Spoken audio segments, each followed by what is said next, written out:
this is a remarkable statement, Dennis. You state, there isn't so much a shortage of jobs as there's a shortage of creative thinking.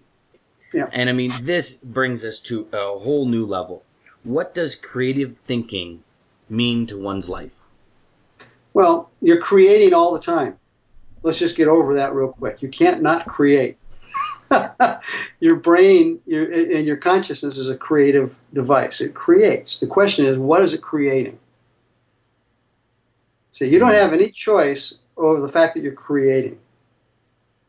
But you do have a choice as to how your consciousness and the law of cause and effect is going to work in your life to create something that benefits you and others. Do most of us sit there and create the next issue for ourselves?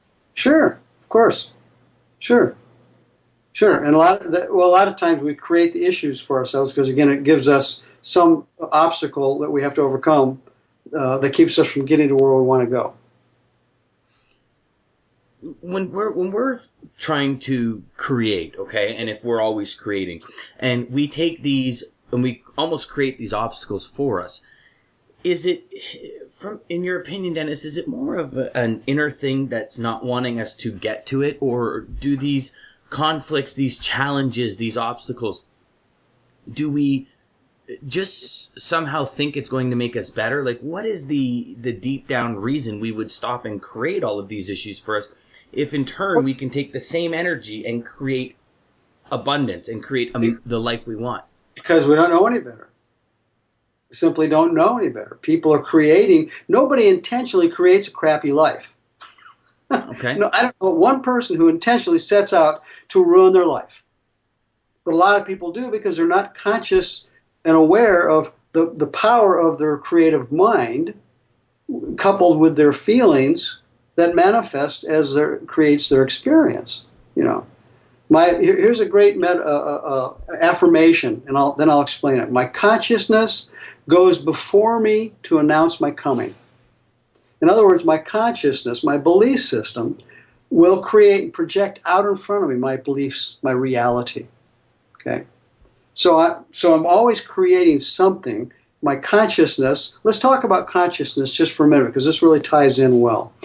What is your consciousness? Now, I'm not talking about consciousness as in regard to whether you're physically awake or sleeping. I'm talking about consciousness as the sum total of everything you've ever been taught to believe to be the truth about yourself from the day you were born until this moment in time. Every belief that you had, every experience that you had that validated the beliefs that you have created your consciousness. Another term for the bucket, if you will. Mm-hmm. Okay? And your consciousness is what the universe pours itself into to take form and shape of your beliefs. It's really that simple, and it's that challenging too. So it's not just analyzing how we think.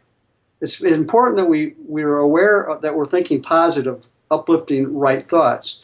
But what's equally important is that we become mindful of what we're believing, what our core beliefs are, because our thoughts rise from the essential core beliefs that we have.